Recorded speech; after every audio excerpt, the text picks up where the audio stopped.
तो ओपन नहीं होता है ना, आज उनको यहीं बैठना पड़ेगा। और सारे बुजुर्ग देखो भाई, हम आपको जल्दी छोड़ना चाहते हैं, लेकिन जब तक समर्थ की मम्मा सही जवाब नहीं देगी ना, हम लोग यहीं बैठे रहेंगे। वैसे भी गणेश भाई जी ने बोल दिया आपके लिए ऑटो वोटो की व्यवस्था कहीं से कर लेंगे। ठीक है, मम्मा सही जवाब दीजिएगा ना प्लीज। हाँ, who are you? I am a twinkle twinkle little star. मामा इसकी उम्र कितनी है? अरे वाह, वेरी गुड। क्या करें, अभी हम लोग रात्रि जागरण करना पड़ेगा। शिवरात्रि आज ही मना लेते हैं, मम्मी पापा दोनों सही जवाब नहीं देंगे। हाँ बोल, who are you? I am twinkle twinkle little star. हाँ मम्मा पापा तो थोड़ा मदद की, सखी ने मदद करो, नहीं तो हमारा रात्रि जागरण हो जाएगा यहाँ पे। हाँ उम्र बताइए पापा। सखी ने क्या समझाया?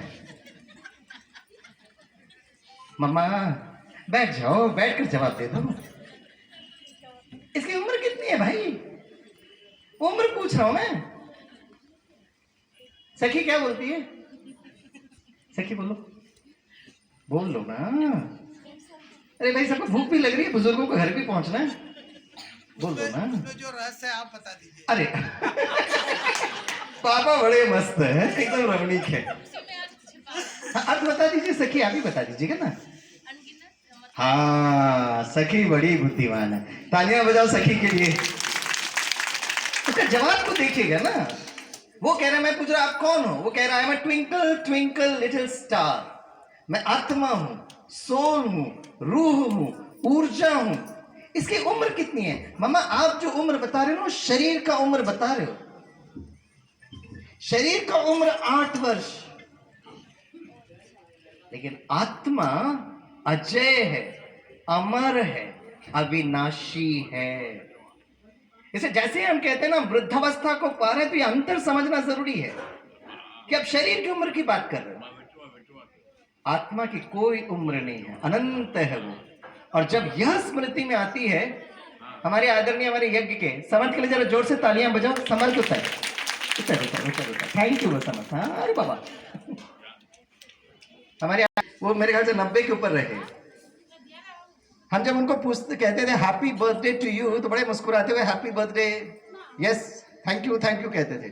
फिर हम पूछते थे बड़े प्यार से, भाई साहब से पूछते हाउ ओल्ड आर यू, कहते थे स्वामी भाई कभी हाउ ओल्ड आर यू मत बोलना, हाउ यंग यू आर बोलना। 1 साल के बर्थडे को भी हाउ ओल्ड आर यू पूछते रहते। अरे ओल्ड कैसे हुआ भाई, young young, that's what is very very important.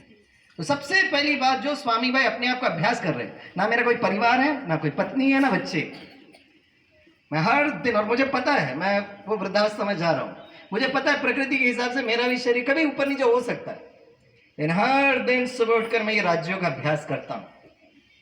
मैं आत्मा हूं, अजय हूं, अमर हूं, अविनाशी हूं, इस धरती पर अकेला आया हूं और अकेला जाना है। कुछ समय मिले हैं, परिवार पत्नी बच्चे मिले, बहुत प्यार से हम काम करें, फिर आगे बढ़े। अब दूसरा स्टेप, बस ये दूसरा अनुभव बताकर मैं वाइंड अप करता हूं। मैं हर दिन इस बात का अभ्यास करता हूं। कुछ समय पहले मुझे नेपाल में सेवा के लिए बुलाया गया था, वर्ष हो गए, बहुत वर्ष हो गए। तो टिकट बुक हो गई थी, मुंबई से हम बागडोगरा आएंगे, बागडोगरा से हम नेपाल की ओर जाएंगे। अच्छा सारा बुकिंग हो गया। और आप जो बुजुर्ग हैं, आपने उस समय को याद करिएगा जब नेपाल के राज्य महल में राजा रानी और बच्चों को एक साथ दुर्घटना में सभी लोग की मृत्यु हो गई। भाई सब याद करते, राइट? यस हुआ है ये। जैसे ही मैंने समाचार सुना कि भाई नेपाल की हालत बहुत खराब है, तो मैंने वहां नेपाल की दीदी को फोन किया। मैंने कहा दीदी समाचार ऐसे सुने। बोला हाँ स्वामी बहुत घमासान है, राजतंत्र से प्रजातंत्र नेपाल की ओर हो रहा है, नेपाल में हो रहा है, तो बहुत हलचल है, बंद है, स्ट्राइक है, ये सब है। तो मैंने कहा अच्छा मेरे लिए क्या डायरेक्शन है? बोला स्वामी भाई आपका 3 महीने के बाद जाने का प्रोग्राम है, तो देख लेते हैं, अगर उस समय होगा तो उस समय डिसीजन लेंगे, टिकट आप कैंसिल मत करिएगा।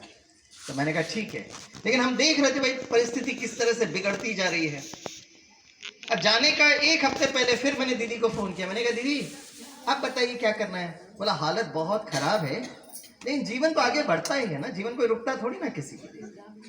बोला एक काम करिए आप आ जाइए, पब्लिक प्रोग्राम कुछ नहीं होगा, शिविर कुछ नहीं होगा, लेकिन जो लोग राजयोग का अभ्यास कर रहे हैं वो आप उनको थोड़ा सा तपस्या भट्टी कराइए। भट्टी मतलब अपने आप को है ना मेडिटेशन कराइए। मैं कहा ठीक है। तो तो मैंने कहा आप संकल्प नहीं करते भाई, पहुंच जाते। मुंबई से बागडोगरा आया, बागडोगरा एयरपोर्ट से जैसे ही मैं बाहर निकला तो नेपाल के भाई बड़े मुस्कुराते हुए गुलदस्ता लेकर हमारा स्वागत किए। तो मैं जब उनके गाड़ी में बैठा तो मैंने उस भाई से पूछा कि भाई यहाँ से सेंटर जाने में कितना टाइम लगेगा, नेपाल के सेंटर में। तो उस नेपाल के भाई ने कहा यहाँ से लेकर इंडिया नेपाल बॉर्डर तक हमें जाना है, राइट। उनको देखिए क्या, अच्छा ओके। तो उन्होंने कहा कि अब यहाँ से अब बागडोगरा से निकलिएगा नहीं, और वहां पर इंडिया नेपाल बॉर्डर तक पहुंचते हैं, वहां तक हम भारत की गाड़ी पे लेकर जाएंगे, फिर एक ब्रिज जाता है, वो ब्रिज से हमको क्रॉस करना है, फिर नेपाल में हमें 3-4 घंटे का यात्रा करना है। तो मैंने कहा ठीक है। तो जब हम उसके साथ बॉर्डर तक जा रहे थे तो मैंने कहा नेपाल की अवस्था कैसी है? बोला बहुत हालत खराब है, सारा स्ट्राइक है, बंद है, आज भी पूरा स्ट्राइक है। तो मैंने कहा फिर नेपाल में 4-5 घंटे जाएंगे कैसे? बोला स्वामी भाई आपके लिए स्पेशल व्यवस्था की है। मैंने कहा राजा का रथ लेकर आया क्या तू? अरे स्वामी भाई चिंता क्यों करते, आप आओ तो सही। अब वहां तक पहुंचे, एक दो भाई आ गए थे, हमारा लगेज वगेज वो है ना, वो ब्रिज क्रॉस कर रहे थे। फिर मैं भाई मेरे साथ चल रहा था, मैंने कहा भाई 4-5 घंटे जाएंगे कैसे? बोले स्वामी आप चिंता क्यों करते, आपके लिए स्पेशल गाड़ी की व्यवस्था की है। मैंने कहा स्पेशल गाड़ी क्या लेकर आया, पुष्पक विमान लेकर आया क्या? बोले स्वामी आप चिंता क्यों करते हो, बड़े आराम से जाओगे। और जैसे ही मैंने वो ब्रिज क्रॉस किया, वो स्पेशल गाड़ी को देखा, पटक